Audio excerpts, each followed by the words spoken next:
Welcome to The Explainer. Today, we're diving into this completely fascinating paper from 2026 by researchers Da Silva, Bonini, and Silva. Seriously, they took this classic Nobel Prize-winning economic theory about family wealth and, well, they gave it a massive and honestly a much-needed reality check for the modern world. If you've ever sat around wondering why huge family fortunes can just evaporate out of nowhere, or, the actual psychological reason trust funds even exist, you're gonna absolutely love this. Let's get right into it. Okay, let's dive into this with a question that sounds kind of crazy at first.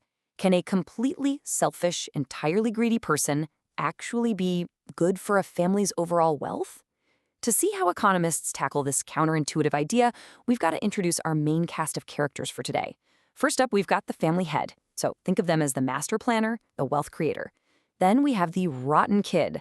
That's our purely selfish heir. And finally, standing right in the crossfire, the innocent bystander, the sibling. All right, section 1, the original rotten kid, and Gary Becker's counterintuitive theory. Let's set the stage. So to really appreciate the modern plot twists, we have to look at the original baseline theory. Way back in 1974, legendary economist Gary Becker introduced what he famously called the rotten kid theorem. And the logic here is incredibly elegant. In theory, a purely self-interested family member, a rotten kid, will actually act in ways that increase the total household wealth, but only if their own inheritance depends on the size of that total family pie. Why? Because look, even if they are completely selfish, they realize that shrinking the family's total resources means a smaller slice for them at the end of the day. So out of pure, unadulterated greed, they behave. They don't harm the family. It's just a beautiful, perfectly clean mathematical theory. But here's section 2, the hyperbolic plot twist. Or what happens when actual human behavior completely ruins the math? See, Becker's original theory assumed a rotten kid was this perfectly patient, ultra-rational calculating machine, always optimizing for the long term. But let's be real, human beings almost never act like that, do they? So, enter a core concept from behavioral economics called hyperbolic discounting. That is a fancy academic term for a very human flaw, giving disproportionate weight to immediate rewards and completely, severely undervaluing future consequences. Economists often just call it present bias. The reality is, our rotten kid doesn't care about maximizing some hypothetical future pie 10 years from now. No way. They just want cash, and they want it right now. So we really have to contrast these two totally different views of human nature.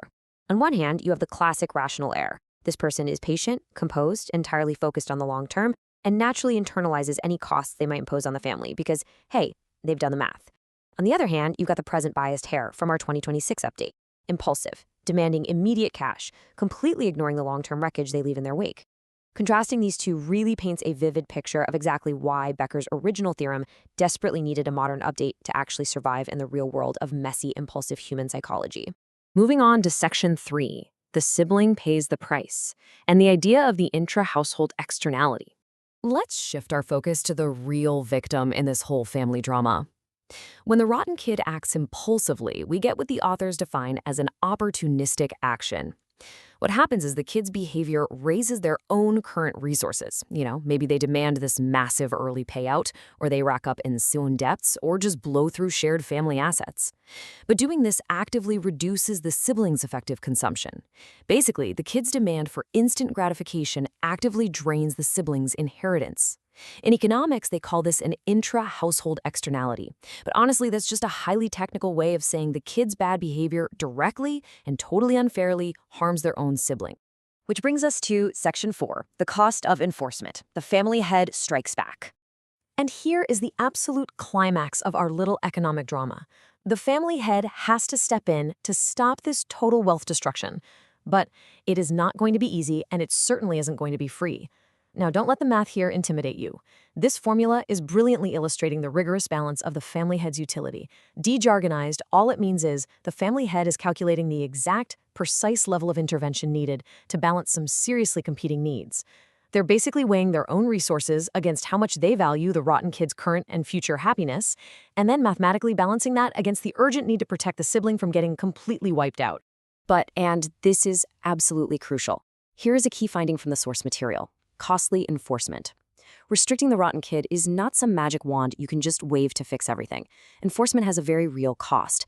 Mechanically, it just eats up estate resources. Think about the crazy legal fees, wealth manager salaries, endless administrative costs, and crucially, it imposes a behavioral utility cost too, because you're literally restricting the personal freedom of the kid. And remember, the family head still loves the kid. So restricting their freedom, that actually hurts the family head's utility too. It's a really tough spot to be in. So, what do? Well, the family head has to make a precise, calculated trade-off. On one side, you've got the marginal welfare gain. That's the real benefit of protecting the siblings' inheritance from those opportunistic, impulsive grabs for cash. On the other side, the marginal cost. The administrative fees, the lawyers, and yes, the kid's loss of freedom. What the researchers found is that the family head will only enforce the rules up to the exact mathematical point where the gain to the sibling outweighs the cost to the estate. They don't just blindly lock down everything completely. No, they find the perfect, agonizing mathematical balance. Let's see how they do it in Section 5, the Smart Inheritance Play, Solving the Present Bias Problem. Now, this is where we get to see how all this complex economic theory translates directly into practical, real-world financial planning. The paper outlines what it calls the optimal inheritance design. To actually pull this off and protect everyone, the family head has to balance 4 strategic variables, all at the exact same time. First, current transfers, so what the kid actually gets to spend right now. Second, future transfers, the money safely locked away for later. Third, the siblings allocation, making sure the innocent party is totally protected. And fourth, the enforcement strength, basically how tightly the rules are applied. It's a staged, carefully engineered master plan. So how do we actually pull this off in reality? Well, through external enforcement mechanisms. The study highlights these specific, real-world tools that wealthy families use to restrict immediate access and protect their long-term wealth. We are talking about the classics here. Trust funds, legal restrictions, heavy trustee oversights, and conditional or milestone disbursements. Like getting a payout only when you finally graduate college or maybe when you turn 30. But here's the thing. These aren't just clever legal tricks. They are literal behavioral economics in action. They are explicitly designed to save a present-biased heir from themselves. Ultimately, all of these tools, the trusts, the lawyers, the milestones, they serve one core academic concept that actually has a really beautiful practical meaning: consumption smoothing. By using what economists call concave utility, the ultimate goal of the family head is simply to spread the money out evenly over time. Instead of letting a present-biased heir below the entire estate on an impulsive whim today, the family head uses these enforcement mechanisms to ensure that everyone is provided for, steadily, securely, far, far into the future. So, as we wrap up this explainer, I want to leave you with a somewhat provocative question to think about. Are your own financial plans built for a perfectly rational human, or a present-biased one? It's a pretty powerful thing to reflect on your own family dynamics through this economic lens, isn't it? And to really understand the brilliant behavioral psychology that makes staged inheritances and trust funds absolutely essential. Thanks so much for joining me on this deep dive. I really hope it completely changes the way you think about human behavior, family dynamics, and generational wealth.